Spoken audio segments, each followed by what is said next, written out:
Walang tigil ang Kalasyaw PNP sa pagkasagawa ng search and rescue operations sa gitna ng matinding baha upang mailigtas ang mga residenteng nangangailangan ng tulong.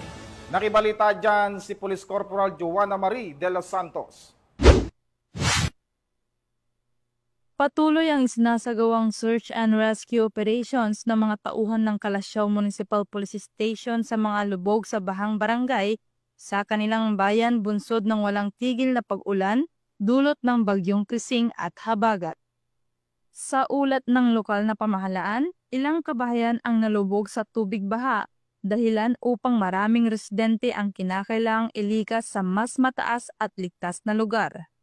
Agad namang rumisponde ang mga otoridad matapos makatanggap ng tawag mula sa mga apektadong barangay. Ayon kay Police Lieutenant Colonel Ferdinand S. Lopez, Chief of Police, nasa 300 residente na ang kanilang mga nailikas sa mga evacuation centers, kabilang ang mga bata at matatanda. Aniya pa, wala pang naiuulat sa kanilang himpilan ng mga nawawala o namatay dahil sa kalamidad. Sa kasalukuyan, nasa state of calamity na ang naturang bayan at 21 sa 24 na barangay ng Kalasyaw ang apektado sa malawakang pagbaha.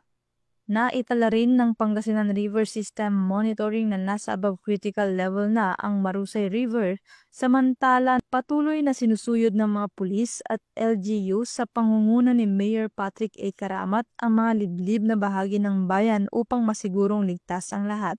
Tayo po ay iikot po ngayon po sa mga barangay na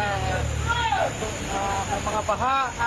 Kasama po natin ang ating buting Mayor, Honorable Patrick Agustin Karamat, Mayor Karamat, and lahat po ng mga membro ng Sangguniang Bayan para mamonitor po natin ang level ng tubig dumadaloy sa bayan ng Kalasyaw. Pinapayuhan rin ang mga residente na manatiling mapagmatsyag, alerto at laging handa sa anumang oras, lalo na sa gitna ng patuloy na banta ng panahon. Mula dito sa Ilocos Region, ako ang inyong PNN correspondent, Police Corporal Joanna Marie de los Santos, alagad ng batas, tagataguyod ng Balitang Pulis.